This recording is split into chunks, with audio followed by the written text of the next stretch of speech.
प्रश्न मार्गी लावा, अन्यथा सोशल मीडियावर तुमचा पंचनामा करणार. मनसेनं आता थेट रायगडचे खासदार सुनील तटकरे आणि सत्ताधाऱ्यांना खुलं आव्हान दिलंय. फेसबुक आणि व्हॉट्सअपवर सत्ताधारी कार्यकर्त्यांशी होणाऱ्या रोजच्या खडाजंगीला पूर्णविराम देण्यासाठी मनसे तालुका अध्यक्ष मृदास तोंडलेकर यांनी थेट खासदारांच्या जनता दरबारात धडक दिली. श्रीवर्धनच्या 9 ज्वलंत प्रश्नांवरून मनसेने थेट टेलर बॉम्ब टाकलाय. श्रीवर्धनमधील स्थानिक प्रश्न सोशल मीडियावरून पोटतिडकीने मांडणारे मनसेचे तालुका सचिव सुमित सावंत आणि प्रसार माध्यम प्रमुख सुनील रिकामे यांच्या पोस्टवरून तालुक्यात राजकारण चांगलंच तापलंय. सत्ताधाऱ्यांच्या कार्यकर्त्यांसोबत मेसेजवर होणारे वाद थांबवून प्रश्नांचा कायम निकाल लावण्यासाठी मनसेनं थेट खासदार सुनील तटकरे यांचे कोलाड आणि सुतारवाडी येथील निवासस्थान गाठलं. तालुका अध्यक्ष मृदास तोंडलेकर यांच्या नेतृत्वाखाली मनसे पदाधिकाऱ्यांनी खासदारांच्या जनता दरबारात 9 मुख्य व्यथांचा पाढाच वाचला.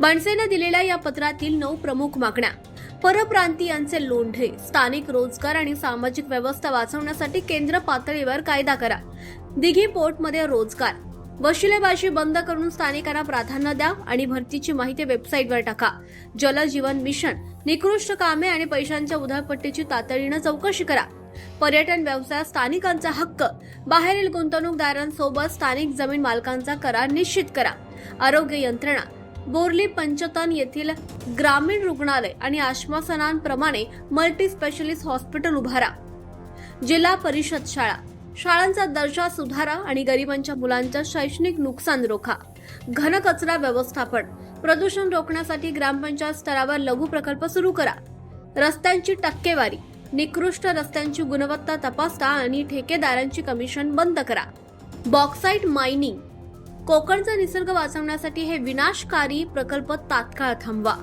मनसेनं या निवेदनासोबतच लोकप्रतिनिधींना निर्वाणीचा इशाराही दिलाय. यापुढे खासदार सुनील तटकरे, आमदार आदिती तटकरे किंवा आमदार अनिकेत तटकरे जेव्हा श्रीवर्धनच्या दौऱ्यावर येतील तेव्हा त्यांना स्थानिक समस्यांचे लेखी पत्र दिलं जाईल. ठराविक वेळेत हे प्रश्न नाही सुटले तर सोशल मीडियाच्या माध्यमातून लोकप्रतिनिधींचा सडेतोड पंचनामा नक्की होणार, असा इशारा मनसेनं दिला. आता या इशाऱ्यानंतर प्रशासन खडबडून जागं होणार का? तुम्हाला काय वाटतं? कमेंट बॉक्समध्ये आम्हाला नक्की सांगा. रायगड जिल्ह्यातील अशाच वेगवान घडामोडींसाठी आमच्या चॅनलला आत्ताच लाईक, शेअर आणि सबस्क्राईब करा. जागृत महाराष्ट्रासाठी संदेश घोलप, श्रीवर्धन.